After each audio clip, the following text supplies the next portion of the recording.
Dear beloved youth leaders, wish you a very special afternoon. Thank you very much. I am going to wish you all the very best. I'm going to leave you with, I thought, a few simple keys that will help you all along, all through your life, to guide you to the paths of success. And I want to call them as the C's that will see through your life. These are the C's, the simple C's that will see through your life all the way, but with one condition, just one condition always. As long as you are going to strictly, sincerely, consistently, and as passionately as you have always been following these C's, they will see you through in your life. I'm just going to take you through the simple journey of those C's. The first C I want you to is clarity and courage. I want you to remember this very nicely all through your life, youth leaders. How many of you here have or has participated in a rifle shooting contest? I'm talking about a shooting contest. How many of you, youth leaders? Anyone who has studied back home in India? Actually, I did. I did during my high school days, grade 8, 9, 10, during that time. Of course, I have always been fascinated by these movie heroes who so stylishly and wonderfully handle those pistols and rifles for the good reasons. You know, they start shooting like this, like this. Some of them even shoot like this. Have you seen them? Seriously, you know, many of them, even these days, Tom Cruise, he'll be hanging, flying in the air and shooting. You know, there is one hero in India who catches the bullet in his hand. Have you seen it? Did you see? Wonderful movies, but let me really tell you the reality with my little experience on shooting. These are not just far from reality. These tricks, they are absolute stupidities. You know, in a junior rifle shooting contest, when I was in grade 9, a junior rifle shooting contest, you are expected to carry a 10 to 12 kg weighing rifle and be on a lay-down position. There will be some 4 or 5 contestants aiming to shoot at a target and a bullseye. You know, have you seen the target in any of the contests or the movies? It looks like this. And the center part of this is the bullseye, and what all you are expected to do is take position as you are lying down and shoot at the bullseye. If you hit the bullseye, you get maximum points. You have 5 firing rounds, 5 rounds, each has got 10 points, you have 50 points in total. If all the 5 bullets are going to hit at the bullseye, you get 50. The farther you shoot away from the bullseye, the ring, as you go towards the outer ring, you lose your marks.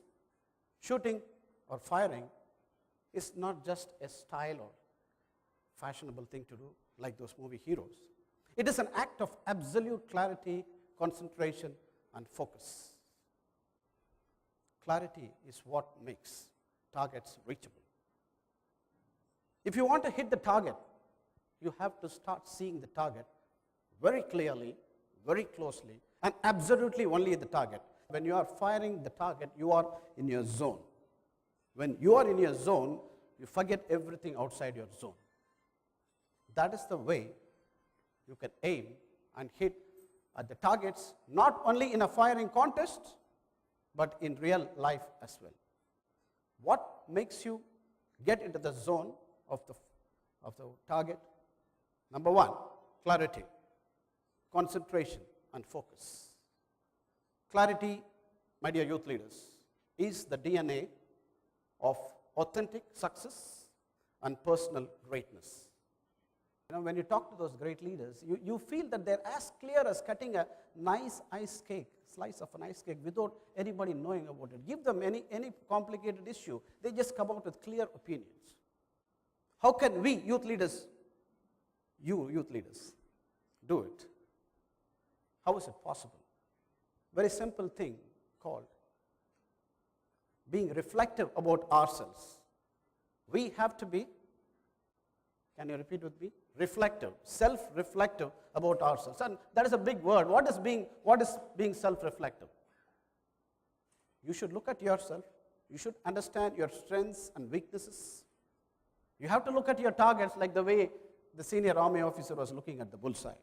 You need to be very clear about the goal. You have your strengths and weakness.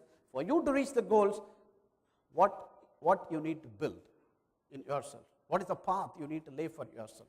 When you start doing that, that is called self-reflecting process. How do you do that? Very simply speaking, how do you do that, self-reflection? By asking questions. You have to ask yourself questions. You have to ask yourself profound questions. When you ask profound questions, you get excellent answers, and excellent answers are the ways to get great clarity in life. All these questions have to be honest and self-introspecting questions.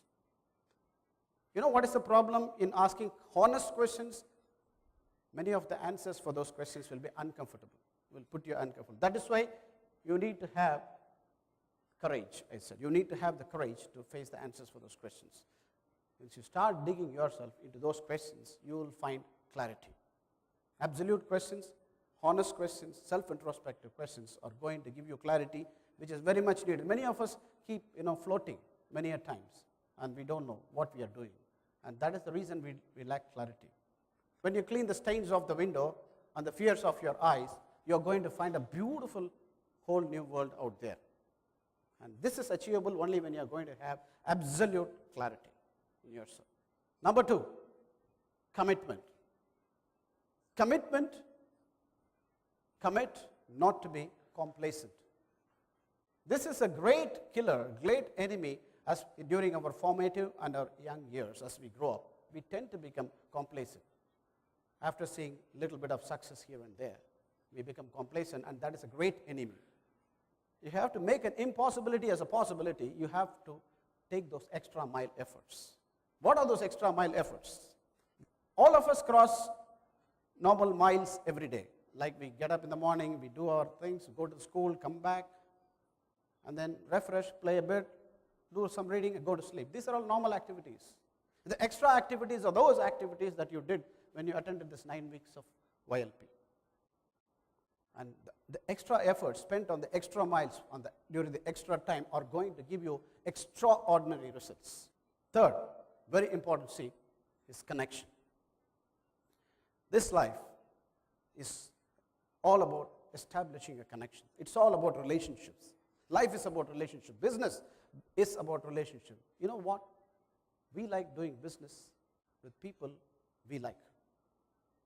That is a relationship. That is the power of a relationship. Our academics, our education, our knowledge is going to help us a lot, but if we are going to lack the ability to build relationship with this world and have our own people, it's not, the chances of we becoming successful is not going to be great. The real physical meaning of relationship building connection is kind of gone. The people are living on a virtual connecting world. To build the connection with wherever you go, whoever you are going to be with, whichever be the culture, society, nationality, doesn't matter. Have the courage in you, have the abilities in you to really build a bridge. That's very important. That's going to provide you a lot of success in your life.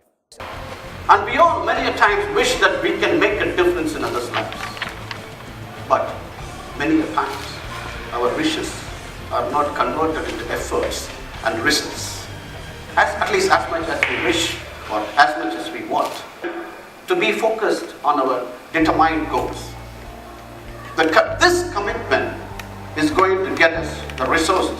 It is this commitment that is going to get us a committed team which on inspiration is going to convert all our wishes into a reality. And that is what we do in various programs like YLP, getting a committed team.